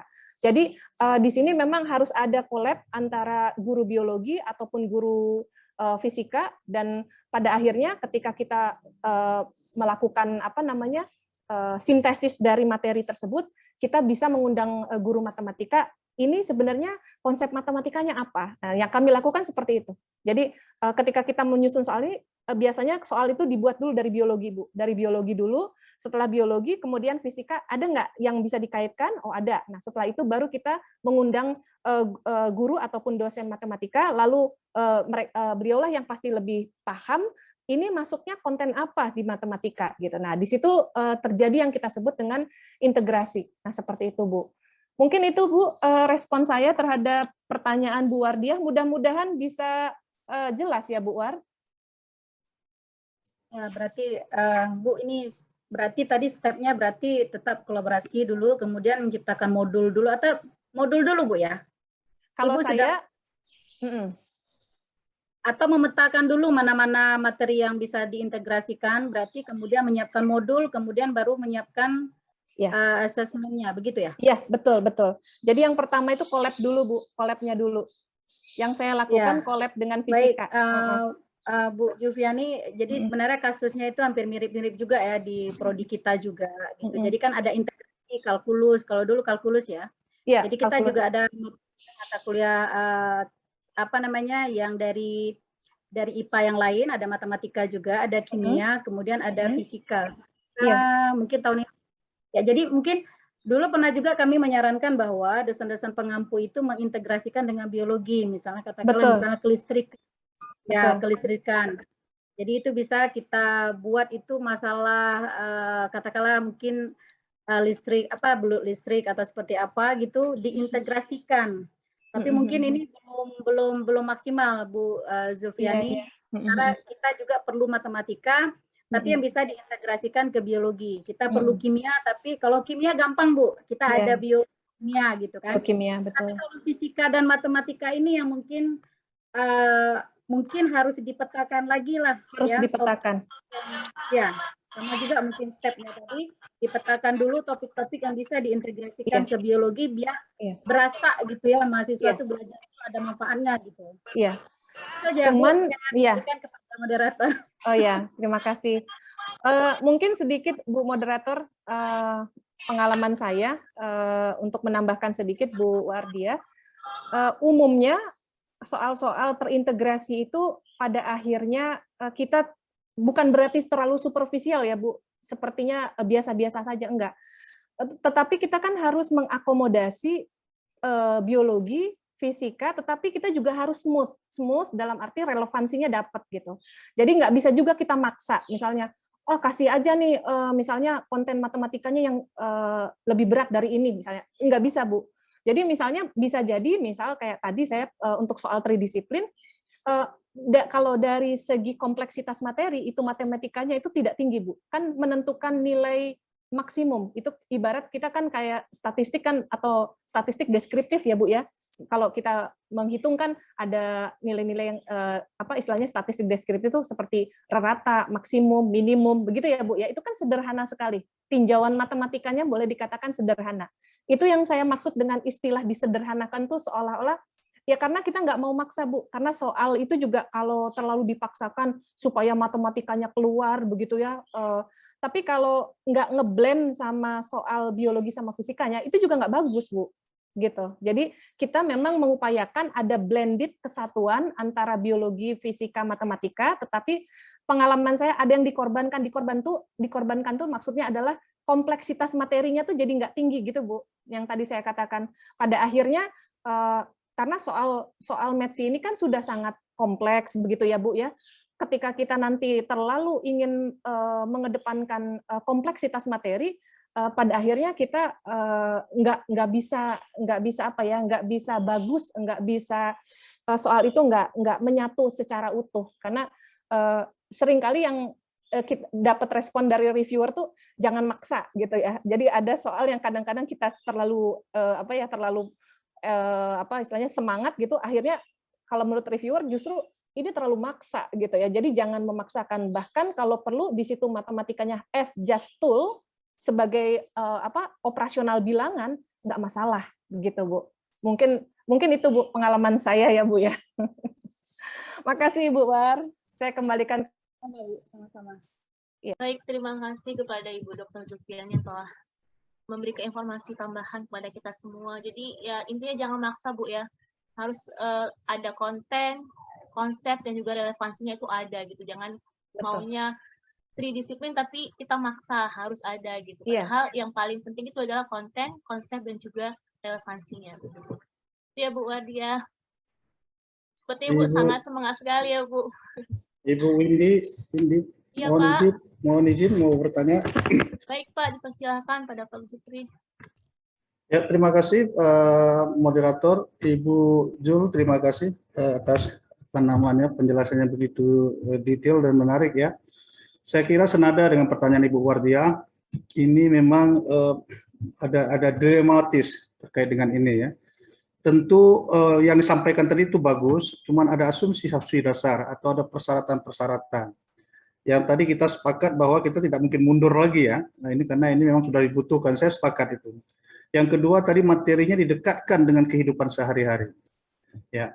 Nah, persyaratan saya kira yang paling penting itu dimiliki satu kurikulum yang kurikulum itu mengakomodir itu, ya. Tapi kurikulum yang ada sekarang ini mungkin agak bervariasi. Misalnya saja antara IKIP dengan FKIP itu sangat jauh sekali. Oh.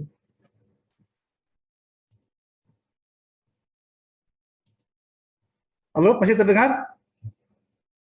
Masih, Ya, Pak. jadi satu kurikulum. Jadi saya kira ini urusan pemerintah mestinya. Jadi kurikulum itu diikip dengan FKIP itu mestinya disenadakan karena memang sama-sama mencetak guru.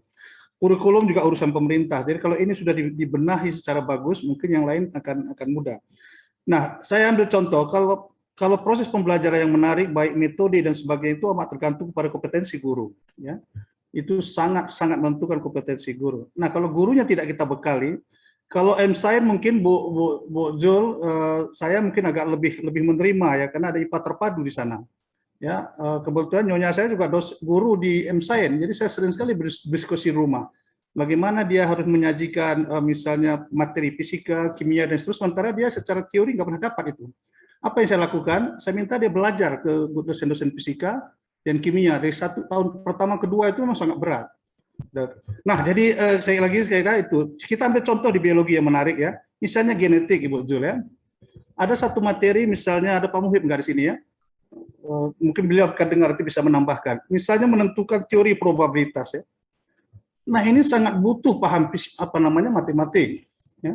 Sehingga materi biologi yang tadi misalnya kita merumuskan 9:3:3:1 itu biologi mudah sekali menghafalnya. Tapi falsafah matematik nggak ketemu itu. Saya punya keyakinan bahwa kita nggak paham dengan itu, termasuk saya. Nah itu. Nah jadi saya kira Bu Jul ini saya kira langkah bagus. Mungkin saya sepakat dengan tawaran awal tadi Bu Wardiah kasih konsep tadi. Misalnya kita petakan saja. Jadi kita tidak usah memaksa. Mungkin tahun ini kita bekerja di lini mana dulu, ya. Misalnya di fisiologi ada berapa tema yang mungkin kita coba kita format dengan bagus, kemudian genetik dan sebagainya. Ini dulu kita mulai dengan ini. Jalan keluar kita sudah tahu. Jadi dosen biologi tidak punya kompetensi untuk kimia, tinggal kita undang. Dosen biologi nggak punya kompetensi tentang fisika, kita undang. Dosen biologi tidak punya kompetensi tentang matematika, kita undang dengan materi yang sudah kita sepakati tadi. Nah, saya kira itu mungkin sekedar saran dari saya, tapi saya ini betul-betul karena saya sendiri tidak punya basic yang memadai terhadap pembelajaran. Tapi saya senang ide yang disampaikan tadi betul, karena biologi tahun ini ada mata kuliah Bu Jul, namanya pembelajaran biologi berbasis lingkungan. Kebetulan saya dipercaya jurusan untuk mengajar ini. Nah, pada saat menyampaikan materi, kita coba ajak diskusi mahasiswa, itu cenderung kering gitu ya, hambar ya. Kita misalnya cerita proses dekomposisi ya. Mahasiswa biologi kita hanya bekerja di aspek mikrobiologi. Terjadinya dekomposisi itu karena ada makhluk hidup di situ, ada mikrobiologi. Kita tidak menyentuh aspek fisika ya, bagaimana suhu, kelembapan dan sebagainya. Kita nggak menyentuh aspek kimia. Nah, ini saya kira beberapa contoh Bu, tapi saya sepakat apa Bu Jul, saya sepakat pertemuan-pertemuan seperti ini mungkin kita teruskan terus. Sekali lagi mungkin ini ada Ibu Saprida, sini ada Ibu Wardia, ada Pak Muhib. Mungkin kita tahun ini mulailah kita coba petakan itu. Mungkin mata kuliah yang bisa kita integrasikan. Demikian saya kira. Terima kasih Bu Jul. Saya kembalikan. Assalamualaikum warahmatullahi wabarakatuh. Waalaikumsalam warahmatullahi wabarakatuh. Pak, Bu moderator boleh sedikit komen? Iya, Mbak. Bu. Iya. Silakan, Bu. Baik. Ya, terima kasih Pak Jufri. Jadi salah satunya memang betul. Saya sepakat yang sudah disampaikan oleh Bapak ya, bahwa penguatan untuk integrasi ini menjadi hal yang penting kita lakukan, karena kan kita sering sekali ya Pak ya mendengar istilah pembelajaran yang terintegrasi, salah satunya sekarang ada istilah STEM begitu ya. Tetapi bagaimana mengaksesnya, bagaimana mengukurnya, itu juga menjadi satu pertanyaan. Nah, itulah juga yang menjadi bagian dari keingintahuan kita ya, bahwa gimana nih ketika pembelajaran sudah mulai mengarahkan kepada integrasi, sementara asesmen tidak mengarah ke situ. Ujung-ujungnya masih berorientasi kepada pengetahuan kognitif yang berbasis kepada satu disiplin ilmu. Jadi terima kasih untuk masukan Bapak dan penguatannya. Kalau di UIN itu ada istilah mata kuliahnya Islam dan Sains dan pengetahuan Islam. Jadi di situ ada 2 SKS, dosennya adalah dosen dari PAI, begitu ya, yang khusus nanti memberikan satu wawasan sehingga mahasiswa-mahasiswa sains itu terbuka wawasannya bahwa pengetahuan sains dan juga pengetahuan agama itu bukan sesuatu yang harus dipisahkan seperti itu. Demikian Bapak atas responnya, sungguh saya terima kasih. Ya. Baik, terima kasih kepada Ibu Dr. Zulfiani yang telah menjawab, mungkin ya memberikan komentar kepada atas dari pertanyaan dan juga pernyataan dari Prof. Jufri. Selanjutnya kami berikan kepada Ibu Zulfiani untuk men-share screen Android-nya, Bu.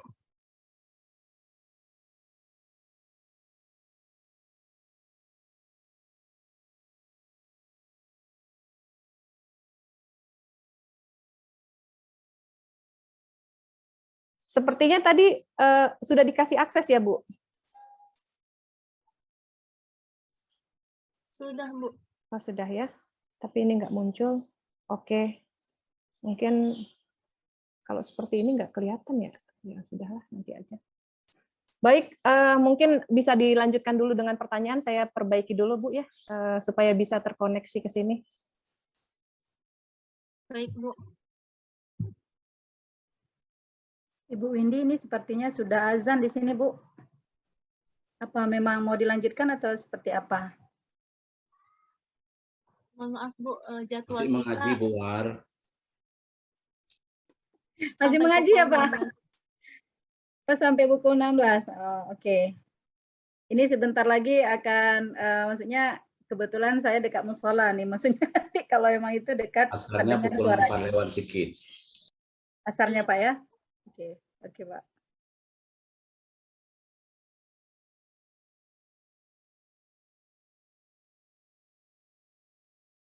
Baik, kepada peserta kuliah tamu hari ini, apakah ada yang ingin dipertanyakan lagi? Kami persilahkan.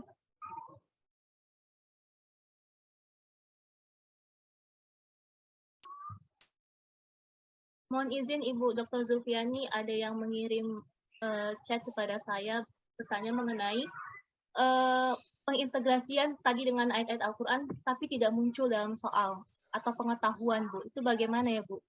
Ini Ibu Eva Nauli Talib bertanya, Bu. Saya mau tanya mengenai pengintegrasian dengan ayat-ayat Al-Quran, tapi tidak muncul dalam soal atau pengetahuan yang ditanyakan. Kenapa hal tersebut bisa terjadi? Padahal kita cantumkan dalam indikator soal. Mohon pencerahannya, Bu. Oh ya, ya. Baik, saya ulangi lagi. Pertanyaannya itu adalah terkait dengan integrasi ayat Al-Quran, tapi tidak muncul di dalam soal atau pengetahuan yang ditanyakan sementara kita menyusun indikator soal. Gitu ya, Bu ya? Ya, Oke, betul, Bu.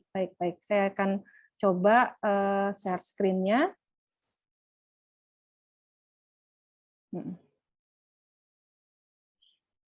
Ya, Bu, bahwa dalam menyusun soal yang kita susun di sini memang konteks keislaman. Tadi saya di awal menyampaikan bahwa ada perbedaan prinsip integrasi keislaman dengan konteks keislaman. Ketika kita bicara terintegrasi, maka tuntutan dari penyusun soal adalah salah satunya tentu harus bertanya tentang ayat ataupun ayat-ayat Al-Quran yang memang menjadi dasar dari informasi suatu soal tersebut. Nah, maka untuk soal yang kita susun itu memang konteks keislaman. Namun penyajian ayat Al-Quran ataupun hadis yang diintegrasikan di dalam soal itu sebenarnya berupa informasi, Bu. Jadi bukan jadi kalau kita ingat ya, ada istilah di dalam kurikulum itu kan ada KI 1, KI 2, begitu ya Bu ya.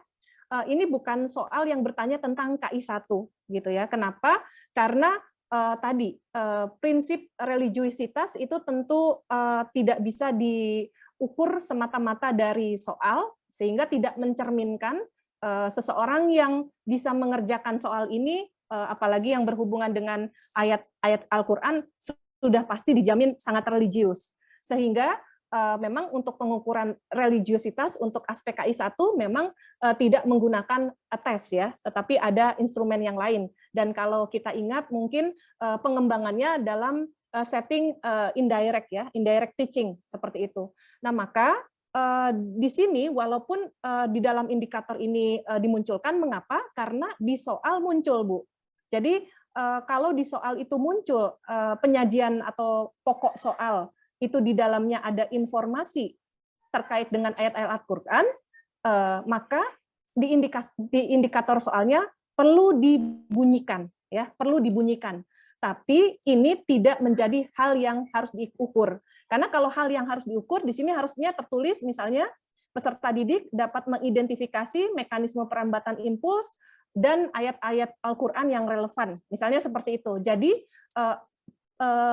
teks ayat-ayat Al-Qur'an itu memang ditanya, artinya menjadi target yang tertulis dalam KKO-nya. Kan di sini KKO-nya mengidentifikasi ya, Bu ya. Nah, maka walaupun di sini indikator soalnya itu ada informasi terintegrasi Al-Qur'an, ini tetap harus ditulis karena memang pada soalnya, ya, pada soal dwi disiplin, memang di sini pada pokok soalnya ada ayat Al-Qur'annya. Maka mau tidak mau ini harus kita tulis dalam indikator soalnya. Tetapi ini tidak ditanyakan, tidak termasuk ke dalam KKO yang kita tanyakan, karena memang konsep dari METSI ini bukan bertanya tentang pengetahuan tentang ayatnya, tetapi pengetahuannya tetap berorientasi kognitif, tetapi dalam bingkai atau dalam pengalaman menjawab atau dalam mereka belajar itu proses berpikirnya itu di dalam pikirannya tuh oh ada ya ternyata pengintegrasian informasi terkait dengan Al-Qur'an dengan sains. Begitu, Bu. Mungkin itu yang bisa saya respon. Baik, Ibu, terima kasih atas jawabannya. Ya. Mengingat waktu kita tinggal 11 menit lagi, Ibu Dr. Zulfiani, apakah masih akan mau share kembali, Bu? Atau ada yang bisa kami bantu, Bu, untuk share screen-nya? Maaf, share record maksudnya. Apakah terlihat, Bu? Belum, Bu. Belum ya. Padahal saya sudah di-share di ini ya, di Android ya. Saya sudah di posisi Android. Saya sudah di Android bertukar dan maksud saya pengen saya share screen melalui ini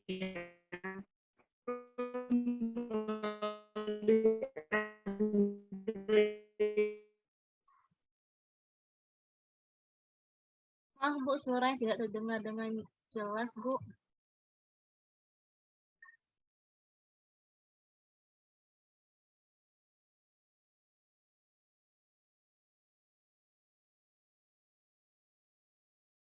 nggak bisa, Bu. Izinnya bisa.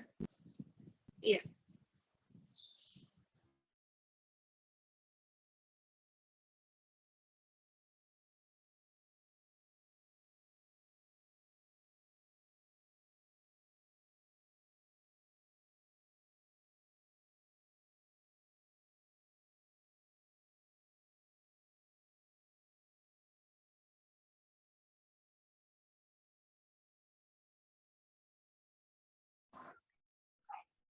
Ya, sepertinya malah hilang. Baik, Bu. Mungkin itu saja dulu ya. Baik, Bu. Terima kasih karena mengingat waktu kita juga sudah hampir habis ya, 9 menit lagi. Jadi demikian acara kuliah tamu kita pada hari ini. Jadi sebelum sesi ini kita tutup, saya mencoba menyimpulkan ya penyampaian yang disampaikan oleh Ibu Dr. Zulfiani tadi mengenai Math Science ATP 21 tentang asesmen tematik konteks keislaman. Jadi framework dari asesmen ini ada 3 level tadi ya. Ada level 1 soal monodisiplin konteks keislaman, contoh soal biologi. Kemudian level 2 itu soal disiplin atau interdisiplin. Contohnya ada soal biologi fisika, yang merupakan nanti ada KD-nya itu ada 2. Kemudian level 3 itu soal tridisiplin atau interdisiplin. yang mana ini dua konteks keislaman ya. Contohnya soalnya itu biologi, fisika, matematika yang diintegrasikan menjadi satu. Baik, cukup sekian pemaparan pada kuliah tamu kita pada hari ini. Jika ada kekurangan, saya mohon maaf sebagai moderator. Dan terima kasih banyak kepada Ibu Dr. Zulfiani yang telah memaparkan informasi yang sangat luar biasa dan penting sekali buat kita semua.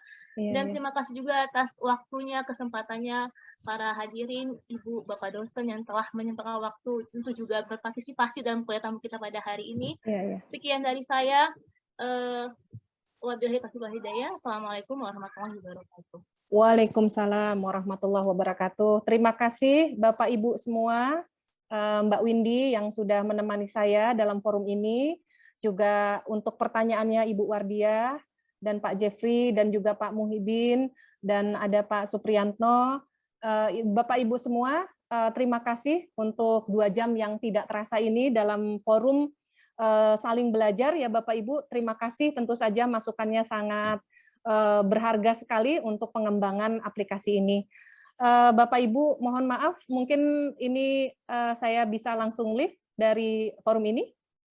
Ya, terima kasih Bu Zulfiani. Terima kasih Bu Syaf, Bu semua. Saya pamit. Ya. Pak Muhibin, Pak Supriyatno, Pak Jeffrey juga. Ya, Assalamualaikum warahmatullahi wabarakatuh.